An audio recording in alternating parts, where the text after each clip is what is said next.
Partout dans le monde, des gouvernements sont en train de mettre en place des mesures pour que les femmes fassent plus d'enfants. Ça, c'est pour essayer de freiner la chute des taux de natalité à laquelle on assiste en ce moment. On fait le tour de ce qui se passe ensemble. En Chine, où la politique de l'enfant unique a été abolie il y a quelques années, il y a des femmes qui ont récemment rapporté s'être fait appeler par des fonctionnaires qui voulaient savoir si elles voulaient des enfants ou même à quand remontait leur dernière règle.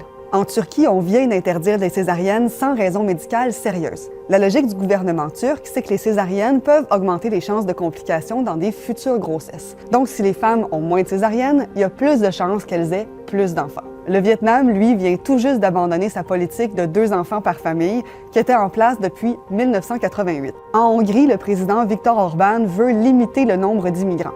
Et donc, pour augmenter la natalité, le gouvernement a mis en place des mesures comme exempter les femmes qui ont 2 enfants et plus d'impôt sur le revenu. Ça, c'est en place depuis cet hiver. En Russie, on ne peut plus faire la promotion d'un mode de vie sans enfants depuis l'an dernier. Et aux États-Unis, Donald Trump envisage de donner des chèques de 5 000 $ par naissance et même d'instaurer une médaille présidentielle pour les femmes qui ont 6 enfants.